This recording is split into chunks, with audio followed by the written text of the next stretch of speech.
Every decade possesses a particular characteristic. It comes into focus without announcement or awareness as the years unfold. Not suddenly, but quietly, almost imperceptibly. Like random pieces of a puzzle, each a different shape and size, the events and people and ideas of a decade begin to come together in a meaningful form. First a corner, then a side, finally the entire border falls into place, but the scene is not immediately clear. Years must pass. As they do, more sections fit together, and meaningfulness starts to emerge. By the end of the decade, the seasoned picture is obvious, including the shading, harmony of colors, and even our feelings about the finished product. Every decade puts a frame around its own particular scene. I was born in 1934. As I reflect on the decade of the 1930s through the lens of history and discussion with those who were adults during that era, I get the distinct impression that it was a decade of idealism. Renewed hope clawed its way from beneath the devastation of the Great Depression. Optimism and diligence joined hands with determination, giving our country a needed boost out of the ominous shadows of the late 1920s.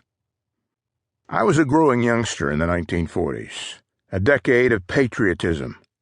Nationalistic zeal reached its zenith as our boys slugged it out in Europe and the Far East.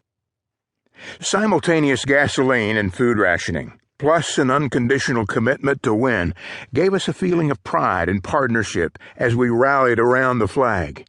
Nobody, it seemed, questioned authority or tolerated the slightest action that smacked of insubordination. Babies born in the 40s learned the Pledge of Allegiance as early in life as they learned the alphabet. Patriotism characterized the 1940s. By the 1950s, I was a young man.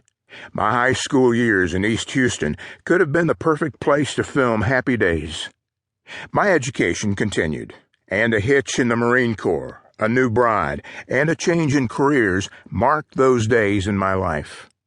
Looking back, I have little trouble identifying that era. It was a decade of materialism, a time of dreaming, learning, earning, and succeeding. The good life became attainable to all who would work longer hours and push for the top. War was behind us, and new frontiers were open to us if only we would pay the price. Advanced education and additional hours on the job. What we overlooked was the growing number of children and adolescents who got caught in the backwash of our materialistic greed. They would sit down and be quiet only so long. The fuse burned shorter each year that decade. It was only a matter of time before the powder keg would blow. Then came the 1960s.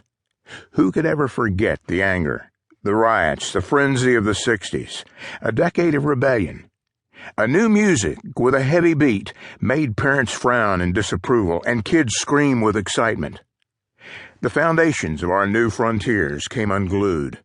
Campus riots, civil rights marches, political assassinations, the growing addiction to television, domestic runaways, sit-ins, drug abuse, unemployment, the threat of nuclear attack, and burning cities and draft cards made the president's job a hell-on-earth nightmare. Snarling defiance replaced submissive allegiance. On top of it all was that weird war in Southeast Asia, the black eye on Uncle Sam's face, the no-win wound that refused to heal. Nothing was quiet on the Western Front in the 1960s. The overt rebellion of that stormy era led us limping and licking our wounds into the 1970s. Depressing folk songs and the strumming of a guitar had now become our national emblem. Increased passivity characterized much of the leadership in the 1970s as more of our youth began to rethink the work hard so you can get rich materialism mentality. Confusion began to replace confidence, ushering us into a decade of disillusionment. You name it, a question mark could be attached to it. The integrity of our Oval Office, the proper role of women, the need for national defense,